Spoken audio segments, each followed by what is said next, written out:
principales productos o los servicios que brindamos se enfocan en cuatro. Primero es el análisis de competencia económica, que está relacionado justamente a tratar de hacer un análisis en cuestiones de fusiones y adquisiciones, prácticas anticompetitivas, decisión de mercado relevantes, barreras de impacto económico y cualquier otro requerimiento que tal vez tengan ustedes o en cada una de sus empresas por parte de la Superintendencia de Control de Poder de Mercado. Otra área en la que nos enfocamos son los estudios de investigaciones de mercado, en la cual realizamos inteligencia de negocios, estudios sectoriales y socioeconómicos, y específicamente levantamiento de información tanto cuantitativa como cualitativa. Otro de nuestros productos es la estrategia de expansión y nuevos negocios, en el cual tomamos un componente mucho más geográfico, tanto de oferta como de demanda, para poder evaluar cualquier estrategia comercial que se tenga por parte de nuestros clientes. Y finalmente, nuestro último producto es la asesoría especializada y capacitación, que está enfocada en planificación estratégica, manejo de bases de datos y software relacionado al mismo. En este sentido, conociendo ya los productos que nosotros ofrecemos, me permito ya iniciar con una presentación. Básicamente, lo que nosotros queremos aquí saber es tratar de identificar qué es lo que va a suceder con la economía el siguiente año. Y lastimosamente existe esta idea de que los economistas, y bueno, algunos economistas sufren de ello, es creer que podemos con certeza plena tratar de predecir qué es lo que va a suceder en el futuro.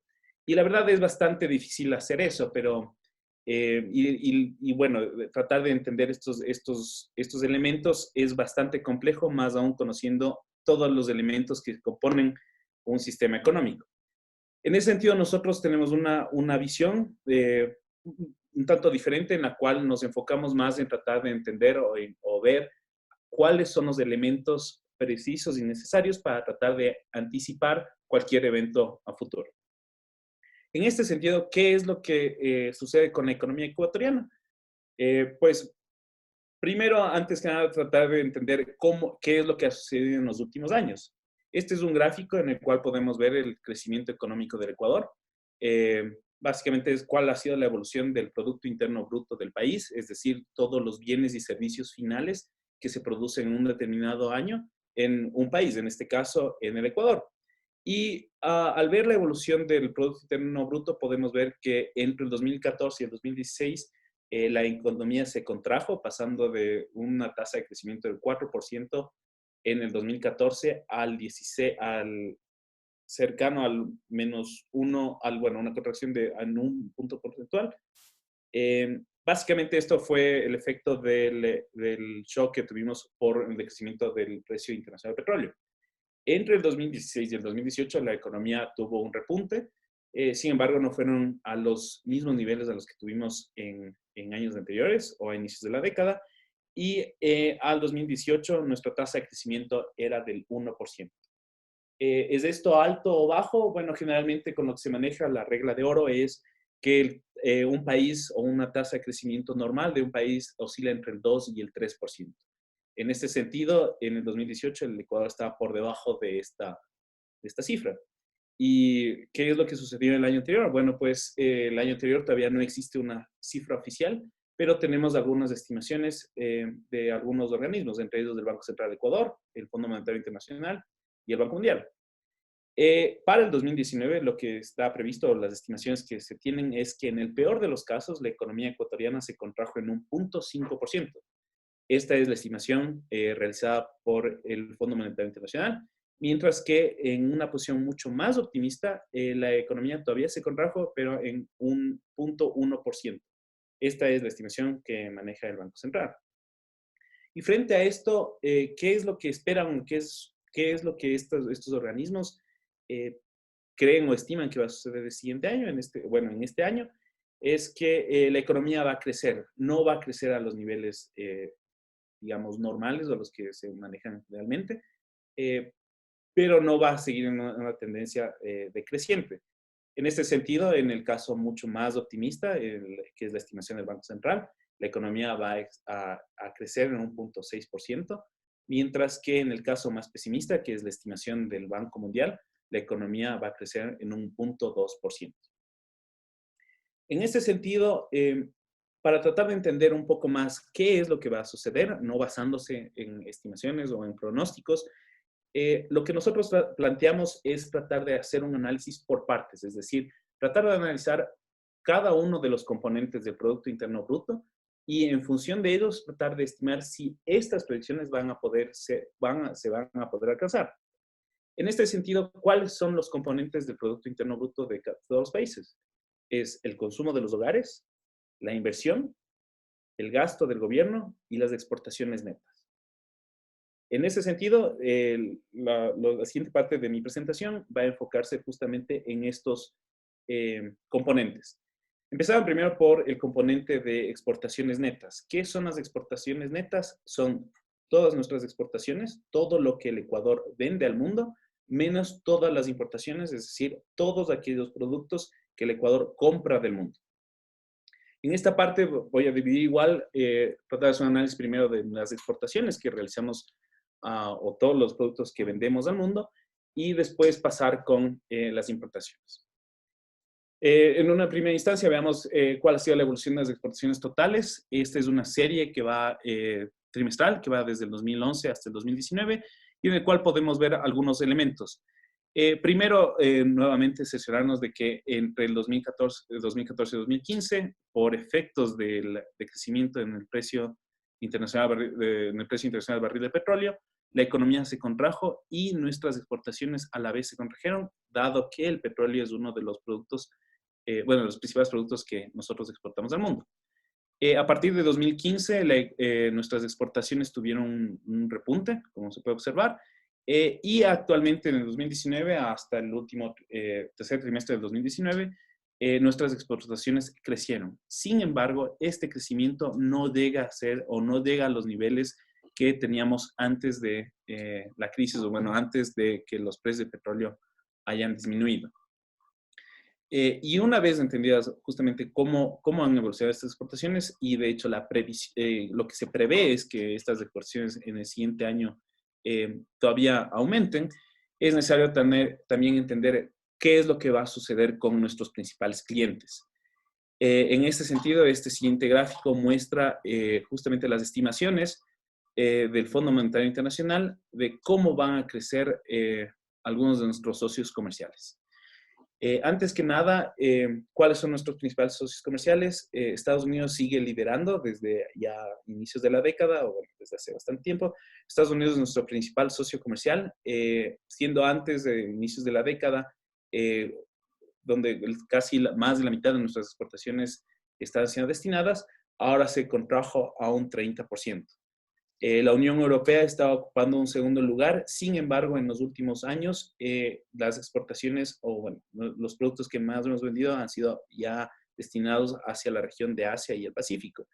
Y ahora la Unión Europea y América Latina comparten cierto porcentaje bastante similar. En este sentido, nuestro principal socio comercial se estima que tenga un crecimiento, mantenga su nivel de crecimiento con una leve contracción. Sin embargo, se va a mantener todavía alrededor de entre el 2 y el 3% de crecimiento económico. Nuevamente, esto es lo que generalmente se maneja como una cifra estándar o algo normal de que una economía crezca. Por el otro lado, la Unión Europea tiene una ligera contracción. Sin embargo, estas terminan siendo buenas noticias, ya que mucho se temía que algunos de los países que componen la Unión Europea entren en una recesión, específicamente Alemania e Italia, y lo que iba a desencadenar en posiblemente un decrecimiento en general de la región bastante fuerte. Sin embargo, en el último trimestre, estos países lograron recuperarse y la tasa de crecimiento estimada para este año es que sea entre el 1 y el 2%. Por otro lado, una de las regiones en las cuales pueden existir algunas oportunidades es en la región de Asia y Pacífico, dado que son países en los cuales tienen una tasa de crecimiento o han tenido una tasa de crecimiento bastante alta. Esta ha sido consistente y se espera que en este año se mantenga en estos niveles. Uno de los problemas que potencialmente podríamos tener es que muchos de los productos que nosotros podríamos ofertar a los países que componen esta región son sustitutos y lastimosamente competimos en algunos de ellos. Posiblemente se podrían estar estableciendo algún tipo de política en la cual podríamos tratar de identificar aquellos productos en los cuales podríamos tener una mayor ventaja. Finalmente, el caso de América Latina, de acuerdo a algunos analistas, esta última década fue la segunda década perdida para América Latina, ya que no hemos, o bueno, dado que no hemos podido aprovechar el boom que hubo en algunos commodities, en el precio de algunos commodities en lo que pasó en esta década, y adicionalmente, estos recursos no fueron destinados inteligentemente para reducir algunos de los problemas que todavía, bueno, que hemos tenido desde los 80 y todavía siguen quedando, específicamente el tema de pobreza, el tema de mejorar la calidad de empleo y el de equidad.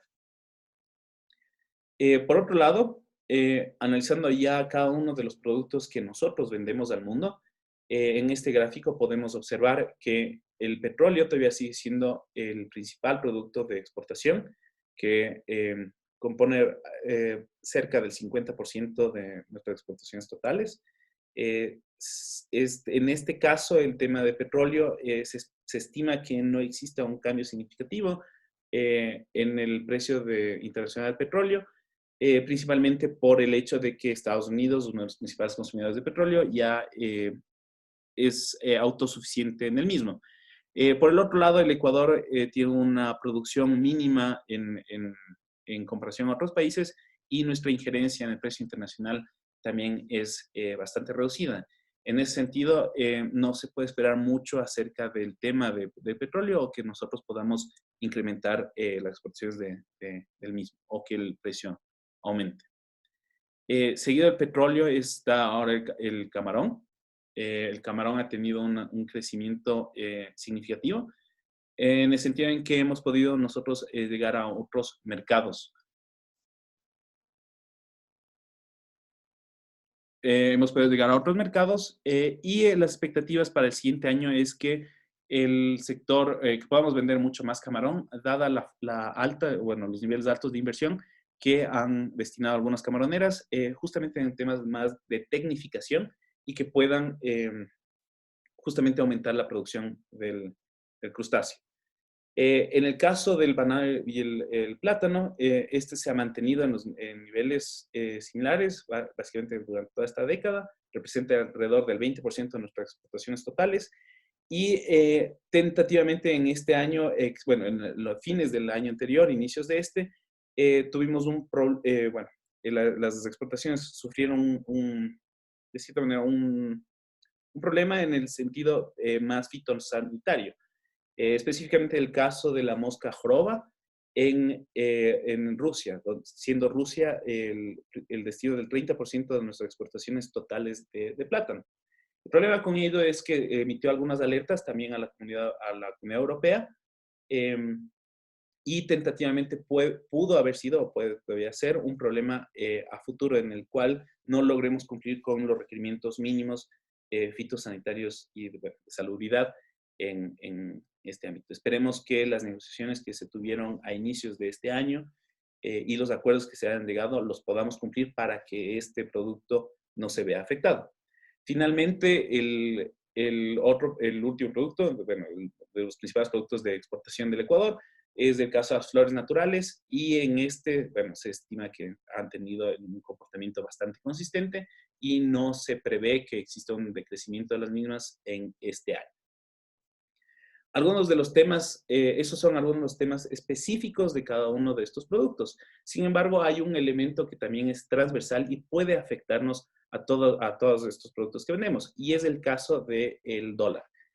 Lastimosamente, el Ecuador es una economía dolarizada, no tenemos una política monetaria, no tenemos control sobre la misma, y se estima y se prevé que el siguiente año el dólar aumente su valor. Es decir, por el simple hecho de que el dólar va a valer más y porque nuestros precios están en dólares y nuestra moneda es el dólar, automáticamente todas nuestras exportaciones van a ser mucho más caras y potencialmente vamos a poder perder mercado, dado que otros países pueden automáticamente devaluar sus monedas y hacer que sus productos sean más baratos. Este es algo que es necesario tomar en cuenta y prever. Esto es en tanto a las exportaciones. Pasando al siguiente punto, que son las importaciones, tenemos un comportamiento bastante similar. En este sentido, podemos ver que la crisis que sufrimos a causa del decrecimiento del precio internacional del petróleo se trasladó un periodo adicional, es decir, todos los ingresos que perdimos por venta de petróleo en el 2014 tuvieron una afectación en todo lo que nosotros compramos del mundo durante el 2015 y principios del 2016. Si recordamos con la evolución de las exportaciones, este valle de aquí se encontraba a inicios de este año. Y por el otro lado, podemos ver que justamente nuestras importaciones tuvieron un crecimiento dentro del año 2016, llegando hasta casi el segundo trimestre de 2017, y a partir del segundo trimestre del año 2017, las importaciones empiezan a disminuir. El Banco Central prevé que las importaciones sigan disminuyendo el siguiente año, y algo que puede resultar preocupante, y es una hipótesis con la que nos manejamos, es que posiblemente esta disminución en las importaciones sea dado por una disminución en el consumo de los hogares, la situación económica en la que nos encontramos. Específicamente algo que nos llama la atención es el hecho de que, a pesar de que tenemos un tratado comercial con la Unión Europea y actualmente ya podemos tener productos con un menor precio y una mayor variedad de productos, las importaciones han estado disminuyendo en este periodo en que entró en vigencia el tratado con la Unión Europea. Tomando en cuenta que las exportaciones han aumentado, las importaciones, bueno, no han aumentado, no una tasa acelerada, y nuestras importaciones se han reducido, el efecto final o el resultado final de la balanza comercial o de nuestras exportaciones netas es positivo. Y el valor en el cual alcanzamos en este último año fue de $342 millones. Si podemos comparar esto con lo que ha sucedido en años anteriores, es un valor alto. Hemos tenido un superávit en balanza comercial que no llega a los niveles que tuvimos en el 2016. Sin embargo, da algunas ciertas señales de que posiblemente el Ecuador, si llega a crecer en este año, sea por un tema de balanza comercial, estrictamente de exportaciones. Un elemento adicional que hay que incorporarlo dentro del análisis es el hecho de que el Ecuador en este año tiene estimado iniciar la venta del concentrado de cobre. Hace unas semanas se envió el primer cargamento de concentrado de cobre a China. El valor en el cual que representó este envío fue $25 millones. Se estima que se hagan 2 envíos de la misma magnitud por cada mes durante este año, lo que llega a ser una cifra de $600 millones.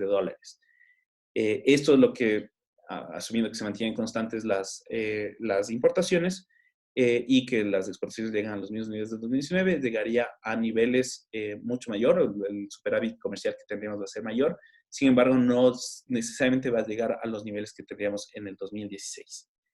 Lo que resulta importante ahora es el tratar de identificar o el tratar de utilizar los recursos que tendríamos por la venta del cobre y destinarlos de una manera mucho más acertada. Esto en cuanto al tema de balanza comercial y de exportaciones netas. Otro de los componentes del Producto Interno Bruto en el cual es necesario analizarlo es el tema del consumo de los hogares. Una medida que se podría utilizar para tratar de identificar qué es lo que va a suceder con el consumo del siguiente año es el tratar de analizar el índice de confianza al consumidor. ¿Qué es este índice de confianza al consumidor? Es una forma en la cual se trata de medir qué tan confiados se sienten los hogares, las personas que componemos el país, sobre la situación económica en general del país. Esto se hace a través de una encuesta, específicamente un anexo a la Encuesta Nacional de Empleo, Desempleo y Subempleo, que se levanta trimestralmente a nivel nacional, Y está compuesto por alrededor de 20 preguntas, las cuales están destinadas a tratar de conocer cuáles son las expectativas de consumo que tienen las personas hacia 3 meses hacia atrás y 3 meses hacia adelante y las actuales.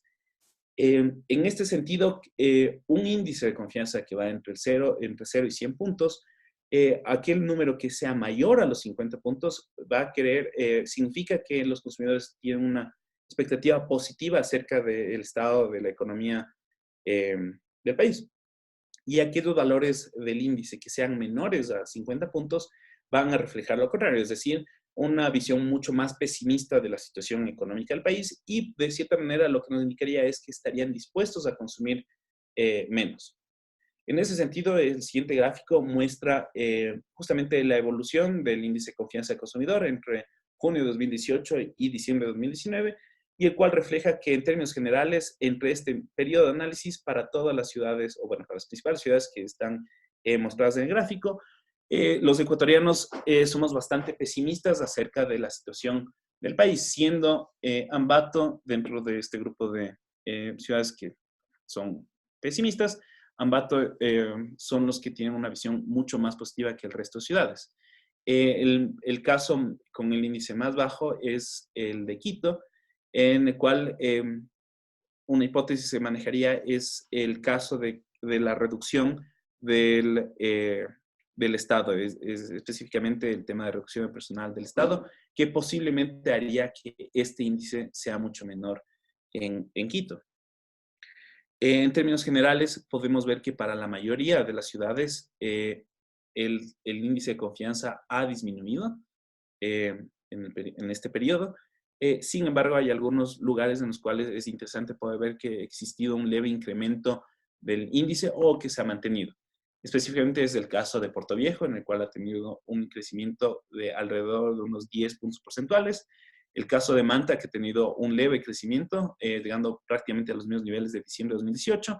Y por el otro lado, Guayaquil, que tiene un ligero decrecimiento, pero sin embargo es bastante similar a los valores obtenidos en junio. ¿Cuáles son o dentro de este índice, cuáles son los elementos que hacen que la gente se sienta más pesimista? O más bien dicho, ¿cuáles son las señales de que va a haber o de que la gente no confía tanto en el sector, en el sistema económico actual o en la situación económica actual del país? Son específicamente preguntas relacionadas a el consumo de bienes inmuebles, en cual la gente no espera en los próximos 3 meses adquirir un bien inmueble, la compra de vehículos.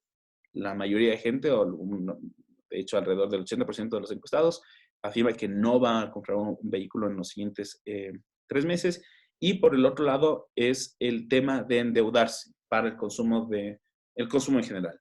Y ese sentido también es alrededor del 70% de las personas encuestadas afirman que durante los próximos 3 meses no van a adquirir ningún tipo de deuda para realizar consumo. Y esto por un lado, el tema de expectativas de consumo, pero algo que también resulta interesante es tratar de conocer qué es lo que sucede con el nivel de ingresos que tienen las personas. Y en ese sentido, el siguiente gráfico muestra la evolución del ingreso laboral real promedio entre diciembre de 2010 y diciembre de 2019. Y en este gráfico podemos ver que a pesar de que entre 2010 y el 2014 existe un crecimiento significativo del ingreso laboral real, a partir de 2014 podemos ver de que existe un ligero decrecimiento y de hecho un nivel estable de crecimiento del ingreso laboral real. ¿Qué esperar en este año? A pesar de que pudo haber o de que existe el incremento del tema salarial, bueno, a inicios de este año, de salario básico unificado, en el 2019 el ecuatoriano promedio estaba ganando en verdad $2 menos de lo que ganaba en el 2018. Y si a esto sumamos el hecho de que la gente no está confiando, no cree que la situación económica va a mejorar y no vamos a necesariamente ganar más o al menos lo mismo que ganábamos el año anterior, la situación de los hogares se complica bastante. Así es que si analizamos nuevamente, vamos al tema de los componentes del Producto Interno Bruto, el crecimiento de la economía no va a ser por el lado del consumo de los hogares. ¿Cuál es el otro componente que conforma el PIB? Es el tema de inversión. Y bueno, esto es algo que es ya Vox Populi, en el sentido en que existe bastante incertidumbre en algunas medidas, y esto genera que la inversión disminuya. Tanto la inversión, bueno, por un lado la inversión privada, que disminuya, dado que no existen garantías o no existen los suficientes incentivos para poder invertir en el país. Y por el otro lado, la inversión también por parte del Estado se ha contraído, y esto quizá más por un tema de los recursos que tiene. En ese sentido, podemos ver que entre los últimos 3 años ha existido una reducción significativa del componente de inversión. Este caso medido como la formación bruta de capital fijo. Entonces, nuevamente, no es algo que, bueno, si analizamos nuevamente los componentes del Producto Interno Bruto, nuevamente el posible crecimiento que tenga la economía ecuatoriana tampoco va a surgir de este componente. Finalmente, el último componente del Producto Interno Bruto es del gasto gubernamental. Y en este sentido, también no podemos esperar mucho acerca del que aumente el gasto gubernamental, y eso a la final genere un crecimiento económico, dado que la situación específica de los ingresos y gastos del gobierno es bastante limitada. En este gráfico podemos ver la evolución en los últimos 4 años de los ingresos y gastos presupuestados por parte del gobierno, y podemos ver que una constante ha sido el déficit presupuestario que tenemos, es decir, en cual los gastos del gobierno son superiores a los ingresos que perciben. Y en este sentido, ¿en qué nos deja esta situación? En un déficit que, a pesar de que actualmente es menor que años anteriores, como por ejemplo en 2017, se espera que el siguiente año, o esto es al menos lo que se propuso a la Asamblea en el presupuesto general, es que nuestro déficit ascienda a menos 3.000 millones de dólares. Esto es lo que ya el gobierno se anticipa y espera que va a tener en este año. Y es decir, si ya sabemos que, bueno, el gobierno sabe que en este año va a tener un déficit de 3.000 millones de dólares, la pregunta es cómo tratar de cerrar este déficit, y por el otro lado, cómo podríamos tratar de hacer que el gobierno pueda tener un mayor nivel de gasto para eventualmente poder aumentar el crecimiento de la economía en general. Y en este sentido, lo que el gobierno ha planteado son algunas reformas, entre ellas las cuales más discusión ha habido han sido las reformas laborales, que lastimosamente no llegan a ser todavía del todo claras, o no han sido muy eh, específicas en algunos detalles que son necesarios discutirlos, y es más, no se llegaba a tener esa discusión. Y por el otro lado, las reformas tributarias, que son las cuales parecería que el gobierno tiene la mayor apuesta, o las cuales el gobierno quiere tratar de sacar la mayor cantidad de recursos. Y es así que se propone, bueno, el gobierno propuso la Ley Orgánica de Simplificación y Progresividad Tributaria. Esta norma contiene alrededor de 60 artículos, de los cuales alrededor del 29, o bueno, alrededor del 30% de los artículos están relacionados con el impuesto a la renta, alrededor del 20% están relacionados con el impuesto al valor agregado, el 15% a los impuestos a los consumos especiales, y el resto son disposiciones generales, algunos otros temas de algunos tributos mucho más específicos. Esto quiere decir que existen cambios, o que todos estos cambios que están proponiendo esta norma van a significar un incremento en los ingresos del Estado. No necesariamente, ya que dentro de todos los artículos que componen, o todos aquellos artículos en los cuales se menciona el impuesto a la renta, más de la mitad son exenciones y deducciones que se están planteando. De igual forma sucede con el impuesto al valor agregado y con el impuesto a los consumos especiales. Y en este sentido, si esta es la apuesta más grande que tiene el Estado a través del tema tributario, ¿qué es lo que el gobierno espera recaudar? De acuerdo a lo que ha manifestado el gobierno, se esperan recaudar alrededor de 620 millones de dólares. Estos 620 millones, ¿cómo se los puede dividir o de dónde van a salir estos 620 millones? Pues la mayor parte van a salir de este impuesto único temporal que se estaba planteando para aquellas empresas que tengan ventas superiores al $1.000.000. Alrededor de 10.400 empresas son las que se verían afectadas por este impuesto. Y este impuesto afecta de diferente manera a aquellas empresas que ganan que han tenido ventas entre 1 y 5 millones de dólares, entre 5 y 10 millones de dólares y más de 10 millones de dólares. Esta estimación está realizada sobre el nivel de ventas registrado en el 2018 y posiblemente este número no se llegue a alcanzar, dado que la situación económica en este año no va a ser la que tuvimos en el 2018. En ese sentido, en el mejor de los casos, este va a ser el valor los 177 millones va a ser el valor que se recaudaría. Este es el mayor componente de esta reforma, bueno, donde el Estado espera recaudar la mayor cantidad de recursos. El siguiente componente al cual apuesta el Estado es el impuesto a la telefonía móvil, específicamente a los planes postpagos. Alrededor de 4 millones de líneas son líneas activas que tienen un plan postpago.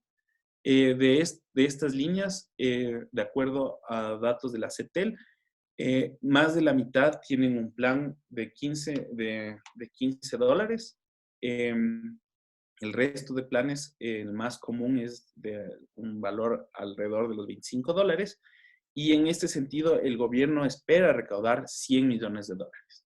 Estos 131 millones de dólares que estamos incluyendo en este gráfico está referido bajo el supuesto en el cual los 4 millones de líneas postpago tienen un plan de 25 dólares. Es decir, en el mejor de los casos en el cual la gente no disminuye su consumo de celular, no se cambia a un plan barato, más bien aumenta su consumo y llega al plan más popular, el Estado llegaría a recaudar 131 millones. Nuevamente, este es el caso más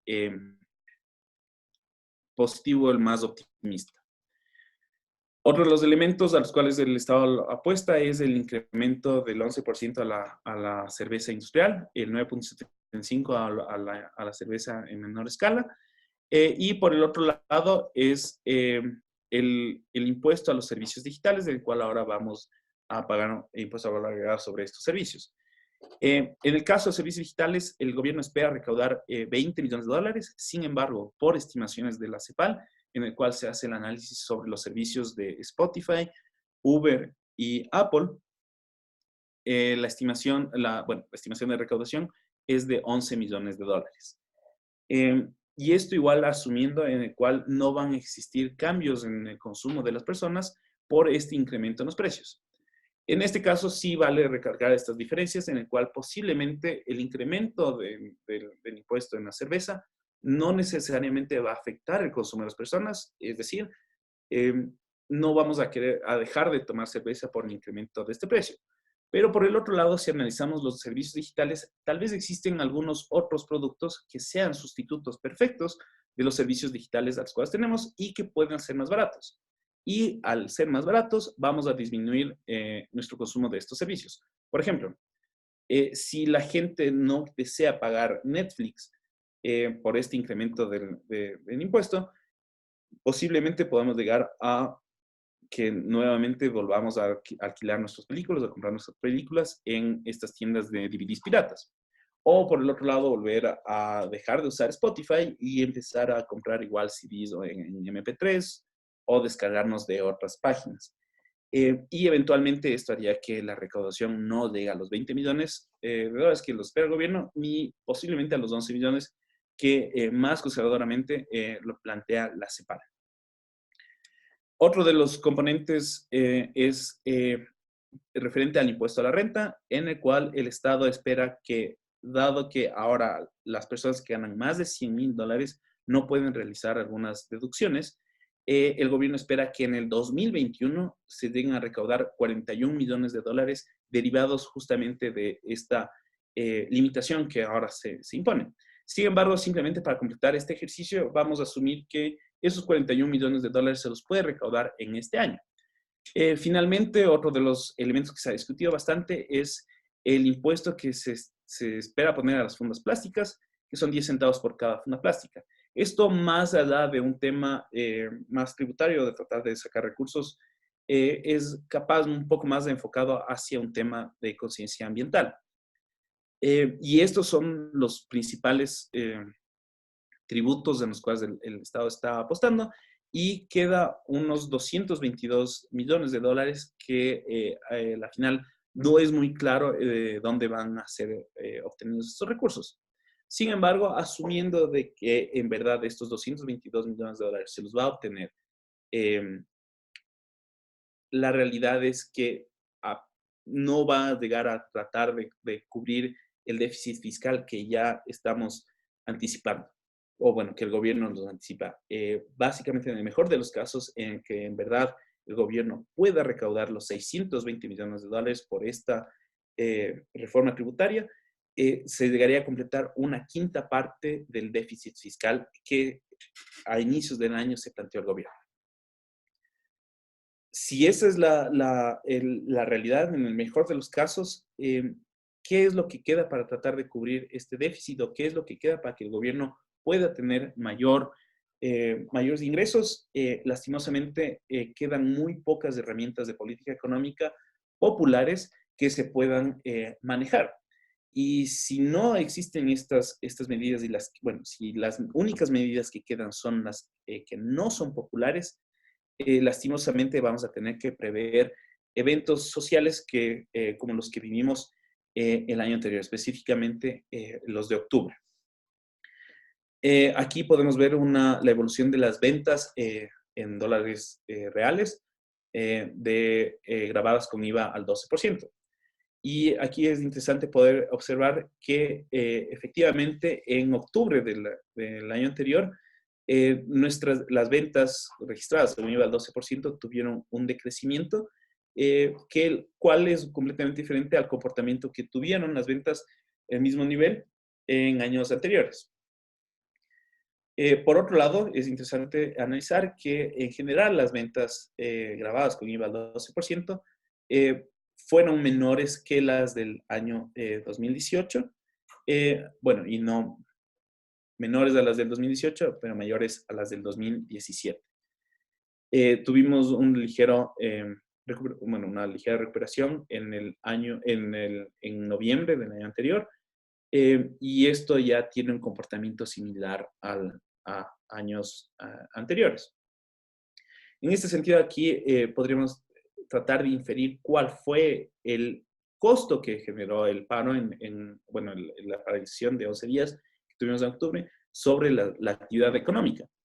Sin embargo, algo que es bastante interesante analizar es tratar de ahondar un poco más en los detalles de esto, ya que estamos utilizando una proxy, que son las devoluciones de las ventas al 12%. ¿Qué es lo que sucede si analizamos aquellos productos que forman parte de la canasta básica? Son aquellos que están grabados con IVA al 0%. Si analizamos la evolución de las ventas al IVA al 0%, podemos ver que en verdad el paro no tuvo un efecto significativo sobre la evolución de las ventas, y tampoco existió un problema sobre el nivel de la economía en general.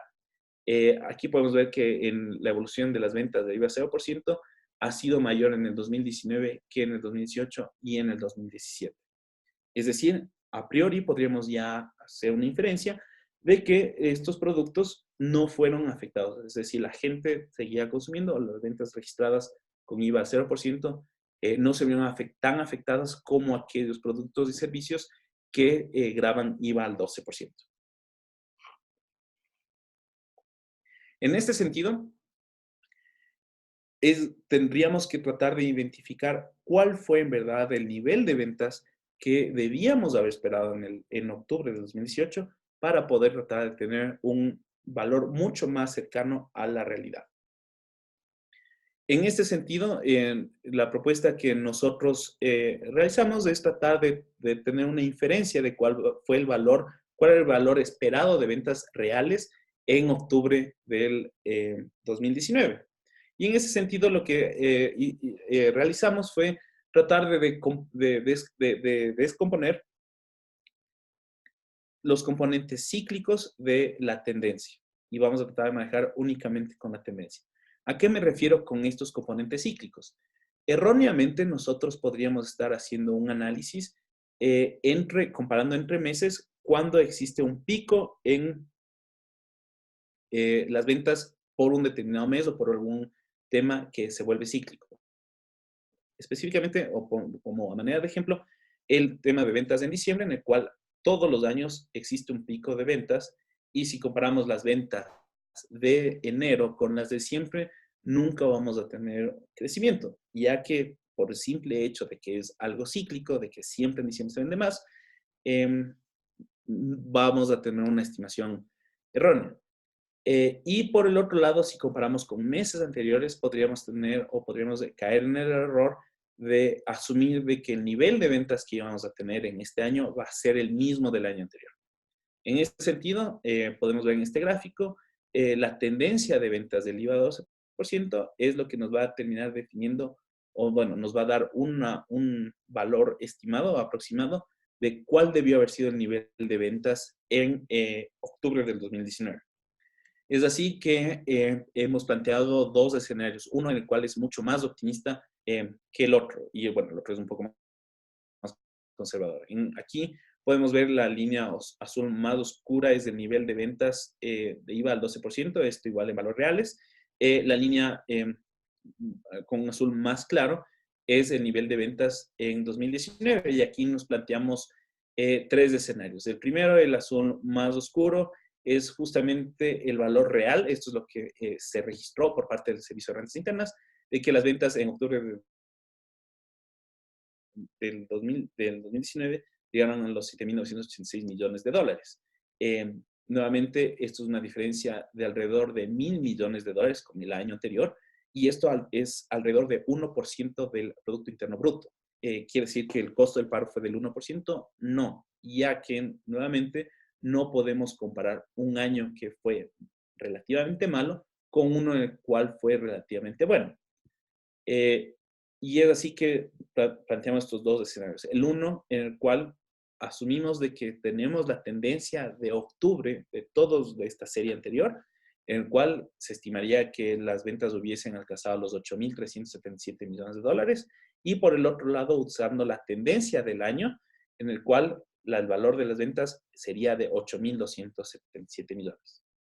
En cualquiera de los dos casos, todavía podemos observar de que existe un decrecimiento y que el nivel de ventas disminuyó. Es decir, necesariamente hubo un impacto económico del paro en la economía en general. Esto podríamos ahondar mucho más, y de hecho es lo que planteamos, es tratar de analizar ahora cuáles son aquellas provincias en las cuales hubo un mayor decrecimiento del nivel de ventas en caso de IVA al 12% y en el caso de IVA al 0%. Y esto, bueno, no es algo fuera de lo que ya conocemos, y aquí podemos ver de que las provincias de la Sierra Centro son aquellas de las cuales tuvieron una mayor afectación por, por el paro, y las provincias limítrofes son aquellas que tuvieron una menor afectación del paro. Aquí podemos ver las provincias que tienen una tonalidad más clara de azul, son aquellas las cuales tuvieron una mayor afectación, y las que tienen una coloración más oscura son aquellas las que se vieron menos afectadas. En este sentido, la provincia que tuvo una mayor afectación medido por una variación negativa de las ventas de IVA del 12% fue Imbabura, seguida por Cotopaxi, después Cañar, después Tungurahua y finalmente Chimborazo. ¿Qué sucedió con las ventas del IVA al 0%? Existe una consistencia aquí en el cual nuevamente las provincias de la Sierra Central son las que se vieron más afectadas. Recordemos que las ventas en general, a manera agregada, las ventas del IVA al 0% no se vieron afectadas. Sin embargo, si el análisis lo hacemos a mayor detalle, podemos ver de que sí existió una afectación. Aquí nuevamente la provincia que se vio más afectada por esto fue Imbabura, seguida por las provincias de la Sierra Centro. Finalmente, si tratamos de identificar aquellas industrias que se vieron más afectadas por la paralización de octubre, podemos encontrar algunos datos que son que son interesantes, pero sin embargo requieren un poco más de cuidado al momento de interpretar, ya que aquí estaríamos asumiendo algunas cosas que no necesariamente van a ser ciertas. En ese sentido, el siguiente gráfico muestra la variación estimada de ventas de IVA al 12% en octubre de 2019 con la metodología que presenté anteriormente. Y aquí podemos ver que la industria de la construcción fue la que más se vio afectada, que tuvo una reducción cercana al 20%, seguido por las industrias manufactureras, las actividades profesionales, que incluye actividades como, por ejemplo, la de contadores, la de economistas, la de abogados, la de médicos, las actividades de alojamiento, servicio de comidas, seguido por el comercio al por mayor y por menor, información y comunicación, actividades de servicios administrativos, el transporte y almacenamiento, y finalmente las actividades financieras, que no se vieron afectadas como las otras industrias. ¿Por qué aquí es interesante tener este cuidado? Porque posiblemente existen elementos específicos de cada industria y dentro de cada industria, de cada mercado que compone esta industria, que podrían hacer que este decrecimiento sea mucho más marcado.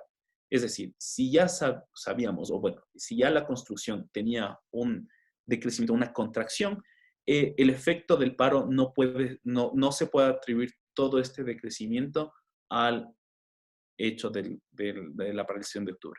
Por el otro lado, el tema de actividades profesionales sí puede ser una estimación mucho más cercana a lo que en realidad fue el efecto del paro.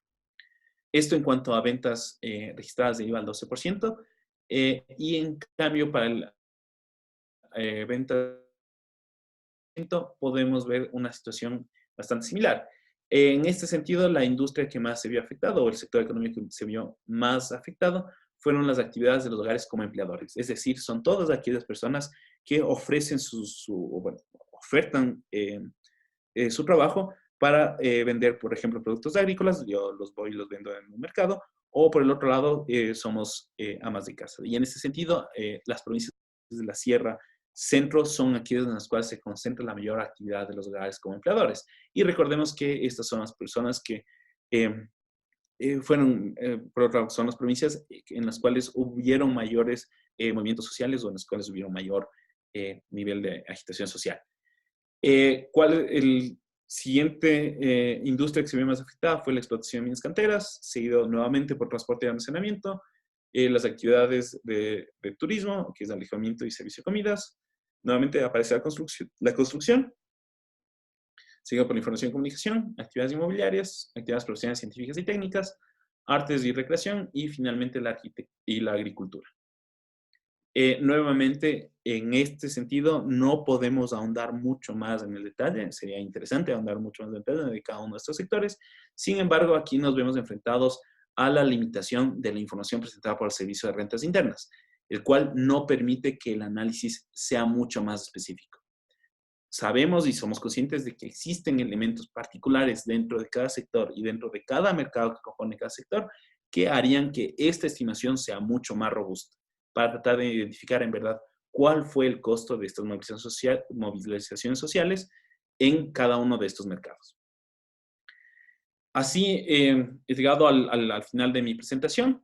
¿Y cuáles serían las conclusiones? Bueno, primero,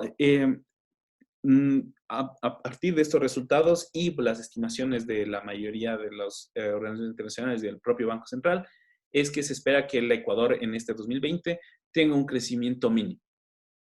Se esperaría que tengamos un crecimiento mínimo o que en el mejor de los casos no lleguemos a crecer y que mantengamos una tasa de crecimiento del 0%. ¿Cuál va a ser dentro de los componentes que generarían o que aportarían a este crecimiento?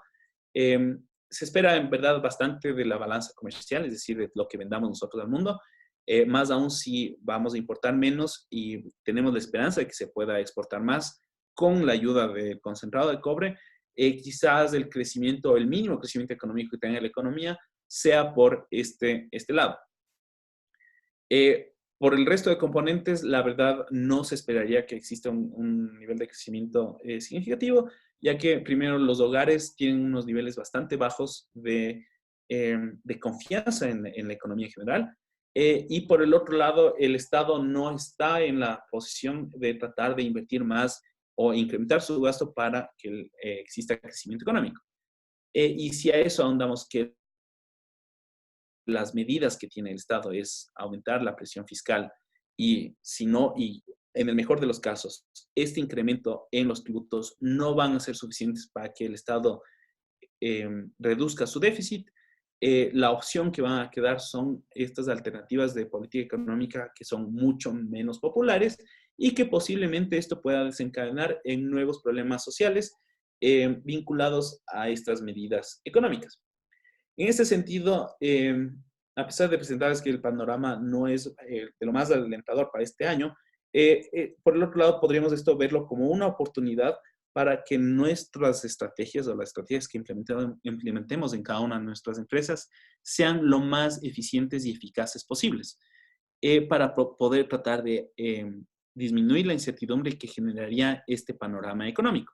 Y en este sentido, nuevamente pongo a disposición eh, todo el análisis que podríamos estar ofreciendo, el análisis de información tanto oficial como la específica de cada uno de los mercados en los cuales ustedes trabajan, y tratar de definir estrategias alineadas al cumplimiento de sus objetivos. Es así que estos son el contacto tanto de mi socio Andrés como el mío, y estamos dispuestos aquí a ayudar en el desenvolvimiento de sus empresas. Muchas No gracias, sé si David. ahora tenemos una ronda de preguntas. Perdón. Muchas gracias, David. Te voy a ir leyendo las preguntas, ¿ya? ¿En qué sectores existe mayor confianza para desarrollar un emprendimiento, siendo consciente de que no existirá crecimiento económico? La verdad es,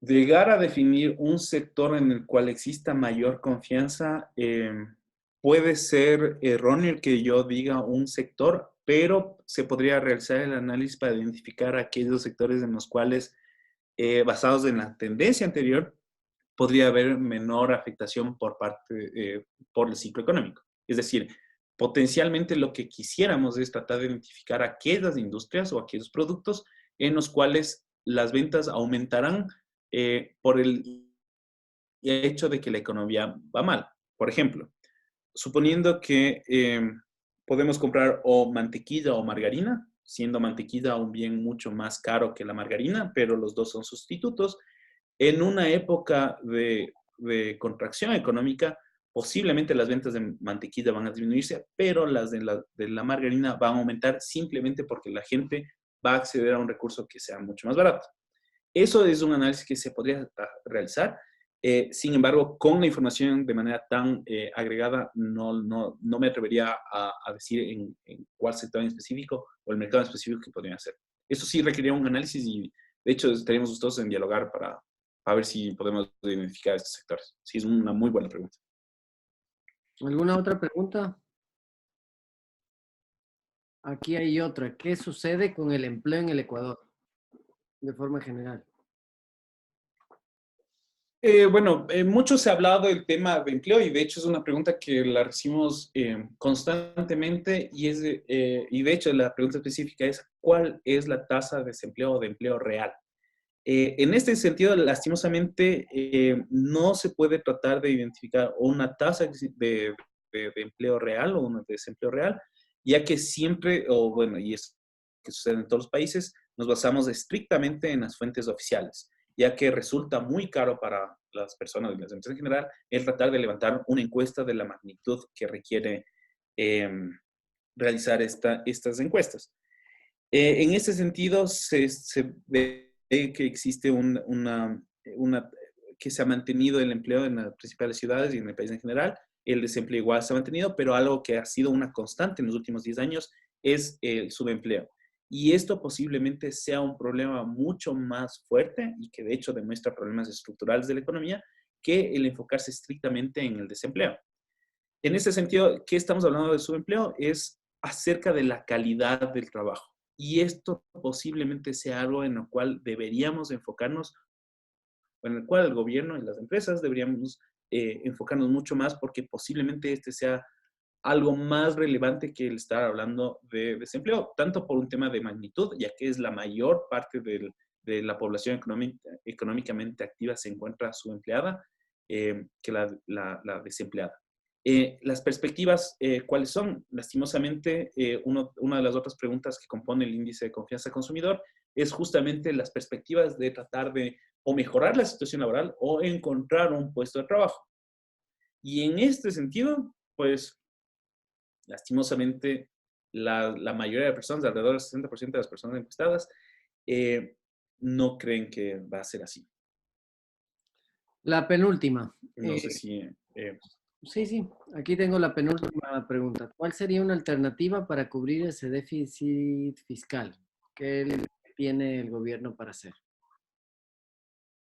la verdad, son muy pocas las alternativas que hay. Una de las alternativas que todavía no sé si políticamente sean viables, pero que se manejó el año anterior y que desencadenó los problemas sociales de octubre, fue el eliminar los subsidios a los combustibles. El gobierno esperaba, de hecho, tanto la estimación del gobierno como de organismos internacionales, esperaba que quitando estos subsidios se lleguen a alcanzar los 1.300 millones de dólares.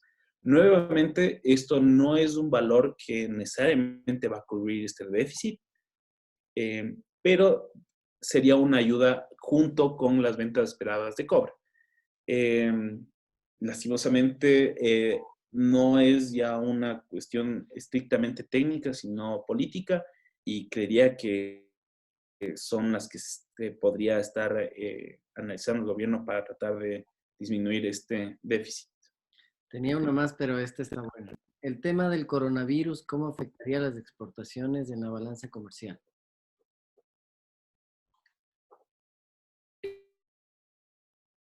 A ver, esto sí es más una suposición que manejarme con cifras ciertas, pero pensando que la mayor, bueno, que en este caso las exportaciones de concentrado de cobre se realizarán estrictamente a China y dado que existe este temor del virus y lo que está sucediendo específicamente en China, posiblemente exista una disminución estrictamente en el tema de concentrado de cobre.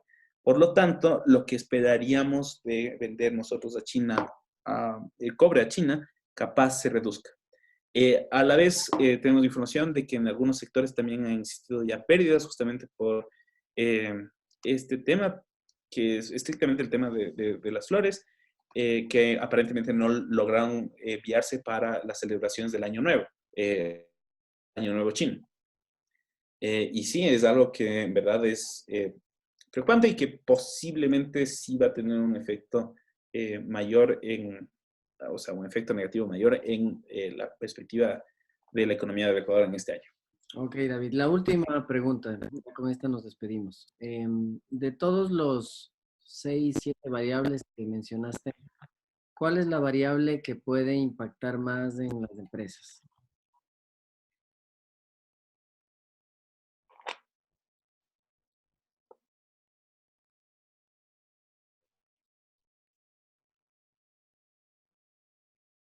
El, la variable mayor,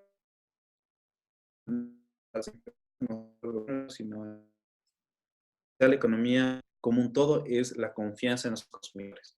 Eh, estrictamente, y más aún por el hecho de estar en una economía dolarizada, más importante es que un dólar se mueva dentro de la economía. Si no existe confianza, si no existe consumo, los dólares se van a mover menos. Lo más importante a lo cual nosotros debemos tratar de llegar es hacer que la gente consuma y que tenga esa confianza de al menos consumir. Que es algo particular que está sucediendo en el país y que de hecho es una posible alerta, es que en economía nos manejamos con el supuesto de que las personas o consumen o ahorran. En el caso particular del Ecuador, se puede ver que la tendencia es que el consumo ha disminuido, pero por otra, los depósitos en los bancos y en las cooperativas no han aumentado significativamente o no han aumentado al nivel en que se ha reducido el consumo. Y esto llama la atención, o sea, llama la atención en el sentido en que los hogares se están enfrentando a una situación mucho más vulnerable eh, al no poder acceder a herramientas del sistema financiero que podrían incrementar el consumo o tratar de mantener incluso un poco más de confianza en el sistema económico. En ese sentido, creería, o la variable en la cual considero que es la más importante, la que mayor atención deberíamos tener a todos, es justamente hacia la confianza, el tratar de hacer que confiemos, de tratar de tener, de hecho, tratar de incrementar nuestro consumo y así hacer que la economía se dinamice. David, Isabel está pidiéndonos que repitamos la respuesta del impacto en la balanza comercial de China, tomando en cuenta que allá va exportación de camarón y de cobre. Entonces, está pidiéndonos que se repita la respuesta porque no parece que hubo algún problema de conexión y no se entendió bien. Ok. El tema del coronavirus es algo que no tengo una cifra exacta, específicamente el tema de las explotaciones de China, no es algo que tenga, nada, con gusto podría ahondar más en estos detalles. Sin embargo, la perspectiva es que esto necesariamente va a afectar la balanza comercial. Uno de los principales, bueno, de hecho, el principal, el único consumidor del concentrado de cobre, que recordemos va a ser uno de los elementos que posiblemente sea el nuevo petróleo del Ecuador, es decir, uno de los nuevos productos principales de exportación del país. Solo tomando en cuenta el hecho de que el cobre se va a destinar allá y que posiblemente no podamos enviar los buques a China, esto va a ahondar el problema de balanza comercial. Y esto junto con el resto de productos que vendemos a China. Específicamente el tema de flores, que bajo información que se ha estado convirtiendo en este último mes, los cargamentos de flores se vieron afectados porque no pudieron enviarse las rosas a China para la celebración del Año Nuevo Chino y estas se quedaron en los aeropuertos paradas y en los puertos. Sí, es algo que necesariamente va a afectar nuestra balanza comercial, posiblemente ralentice lo que se esperaba de crecimiento, del mínimo crecimiento económico que se espera de la economía, posiblemente sea menor por el hecho de que China, bueno, que existe esta crisis por el coronavirus. Ok, creo que con eso terminamos. No tenemos más respuestas. No queda más que agradecerte, David. Gracias por tu tiempo, gracias por tu exposición, bastante completa, bastante amplia. Muchas gracias a todas las personas que se conectaron. Estaremos compartiendo alguna información de la presentación y seguiremos continuamente tratando de hacer estas presentaciones que estamos seguros que apoyan a sus empresas, apoyan al trabajo que ustedes realizan. Y muchas gracias y muy buenas noches. Seguiremos adelante. Gracias. Muchísimas gracias.